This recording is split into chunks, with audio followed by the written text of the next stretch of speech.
আসসালামু আলাইকুম। আজকে আমরা হাড়িভাঙ্গা আম বা বেনানা ম্যাঙ্গো আম বা আম চাষি ভাইদের জন্য গুরুত্বপূর্ণ একটা বিষয় নিয়ে আসছি এবং সেজন্য আমরা আমের বাগানে আসছি। আর যার বাগানে আসছি তিনি একজন প্রশিক্ষণপ্রাপ্ত কৃষিবিদ, আম উৎপাদনকারী। নাম হচ্ছে মোহাম্মদ মুকুল মিয়া, পিতার নাম আব্বাস আলী। তো আপনারা এখানে দেখেন আম উৎপাদনকারীর নাম্বার সহ ব্যানার দেওয়া আছে। আর ঠিকানাটা এখানে দেওয়া আছে গ্রাম ময়নপুর পশ্চিমপাড়া, আর ব্লক আছে ময়নপুরের মধ্যে, মানে মিঠাপুকুর উপজেলা এবং রংপুর জেলা। তো আমরা আসলে হাড়িভাঙ্গা আম বা যে কোনো আমের মুকুল আসার আগে কি করণীয় এবং মুকুল আসলে আমরা কি করব সেটার জন্য সরাসরি আমরা আম চাষি ভাইয়ের কাছে যাব। চলুন তাহলে। আসসালামু আলাইকুম। ওয়ালাইকুম আসসালাম ওয়া রাহমাতুল্লাহি ওয়া বারাকাতুহু। ভালো আছেন? হ্যাঁ, ইনশাআল্লাহ আছি। দর্শক শ্রোতার উদ্দেশ্যে বলেন আপনার পরিচয়টা কি? আমার নাম মোহাম্মদ মুকুল মিয়া, প্রশিক্ষণপ্রাপ্ত কৃষিবিদ। আমি একজন আম চাষি এবং কৃষি উদ্যোক্তা। তো আপনার বাগানে আমরা পুরোটা ঘুরে দেখলাম, এত সুন্দর মূল আসছে। আপনি এই মূলগুলো নিয়ে আসছেন কিভাবে এবং মূল আসার আগে কি করণীয় ছিল আপনার? আম সর্বপ্রথম হারভেস্ট করার পরেই খুব দ্রুত হলো সেটা গাছ পুডিং করা, এই ছেলটা কাটি দেওয়া। কাটার কারণ কি? কাটার কারণ তো অপ্রয়োজনীয়, আগলটা সরে ছিল।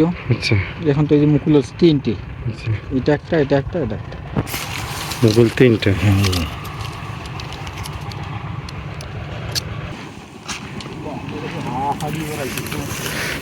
হাড় ফাড়ি মূল আছে। সব ছাঁটাই যে করতে হয়েছে, এটা তো মৌল আছে। এবং রোগ বলাই কোনো আছে না, এই যে ভিতরের ডালপালা গুলো এইগুলো তো আসি গেছে আচ্ছা, কিন্তু সুন্দরভাবে।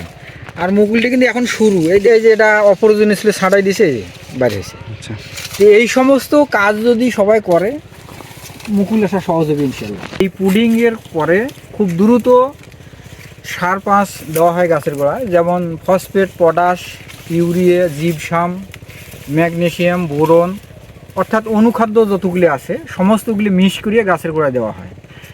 তারপরেই খুব দ্রুত আবার হইলো স্প্রে, সাইফারমেকটিনের যে কোনো গ্রুপের ঔষধ এবং সালফার সাথে 2 গ্রাম করে পার লিটারে এভাবে দিলে ইনশাল্লাহ মুকুলটি আসার জন্য খুব সহজ হয়, পরিষ্কার হয়। দেওয়ার মালিক তো আল্লাহ, আচ্ছা, কিন্তু আমরা এই পরিচর্যাগুলো ইনশাল্লাহ যদি করতে পারি তাহলে মুকুলটি খুব সহজ আছে। যেমন আরও একটা আছে, এটার পরে যেমন নভেম্বরের 15 থেকে 20-25 তারিখের মধ্যে এটা এই যে শুকিয়েছে, এইখানে কিন্তু পোকা থাকবে এই ডালগুলো। দেখি এইটার নাম হলো অঙ্গ প্রত্যঙ্গ ছাঁটাই। সেটাও ওই হইলো, যেমন কিছু অর্ধেক শুকনে টুকনে থাকে ছাঁটাই ছুটাই করে দিলে তাহলে মুকুলটা আবার খুব সুন্দর আসে। ওটা ছাঁটাই করে দেওয়ার পর আবার স্প্রে করতে হবে, তাহলে মুকুলটা ইনশাল্লাহ খুব সুন্দর হবে। তারা স্প্রে করেন মূলত এই পাতায়, দেখাও একটু ক্যামেরাটা, এই পাতাটা পরিষ্কার থাকার জন্য এবং এখানে যেন ছত্রাক না হয়, কোনো ছত্রাক না থাকে, পোকামাকড় না থাকে, এজন্য স্প্রে করা। মুকুল আসার আগে আপনি 3টা কাজের কথা বললেন। একটা আছে ছাঁটাইকরণ, অপ্রয়োজনীয় ডাল, শুকনো ডাল এগুলো কাটা। এরপর হচ্ছে আপনি গাছের গোড়ায় ইউরিয়া বা পটাশ আর সব সার অল্প একটু করে গাছের গোড়ায় দিতে হবে, মিক্সার করে। গাছের রিং করে দিতে হবে, চতুর্পাশে রিং করে দিতে হবে, চারপাশে গোলাকার করে। 2 নম্বর পয়েন্ট গেল এটা। 3 নম্বর পয়েন্ট হচ্ছে গাছে যেন পাতায় ছত্রাক না থাকে, ডালে যেন ছত্রাক না থাকে এবং পোকা যেন না থাকে। এর জন্য আপনাকে কি করতে হবে? স্প্রে দিতে হবে। তার মানে এই 3টা কাজ করলে মুকুল পাওয়া যাবে।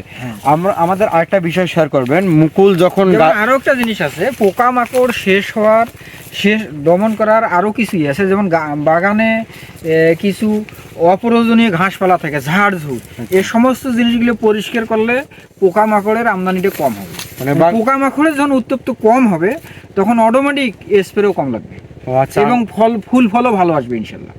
আমি এসে রাজশাহী কিছু বাগানে কিছু লোকের সাথে কথা বলছি এবং গেছিলাম বাগানে। ওদের বাগানটার নিচটা এত পরিষ্কার, আমাদের বাড়ির আঙ্গিনার মতো পরিষ্কার, ঝকঝকা। তার মানে আপনি বলতে চাচ্ছেন আরো একটা কাজ আপনাকে রাখতে হবে, যে বাগানের গোড়া বা চতুর্থ সাইডে, গাছের চতুর্থ সাইডে পরিষ্কার রাখলে পুরো বাগান পরিষ্কার রাখবে, পোকা থাকবে না। তো আমরা আরেকটা কোশ্চেন আমরা করতে চাই, এই যে এত সুন্দর মূল নিয়ে আসছেন গাছে, প্রতিটা গাছে এই মূলটা আসলো এই আপনার এই পরিচর্যার কারণে। আপনি এখন বলেন মূলটা যে আসছে, এরপর আপনাদের কি করতে হবে?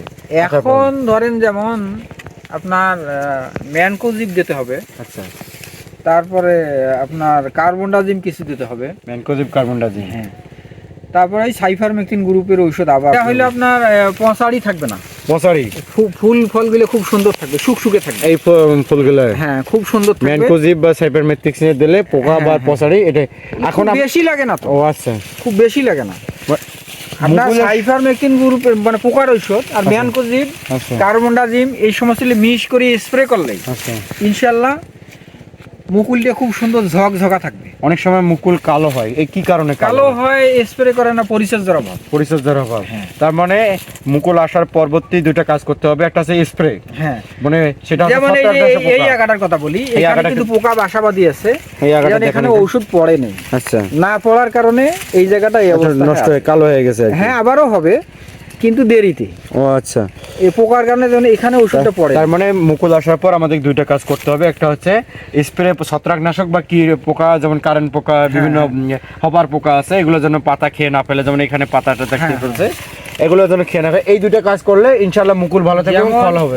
এই কাজগুলো করার পরে পুরো বাগানটা দেখেন তো, গাছপালাগুলি কি ঝকঝকা, কোনো রোগ বালাই আছে না, পুরো পরিষ্কার। সো আমরা বাগানটা আপনার দেখে মুগ্ধ হলাম, মানে অন্যান্য বাগানের তুলনায় আপনার বাগান সবচেয়ে বেশি পরিষ্কার।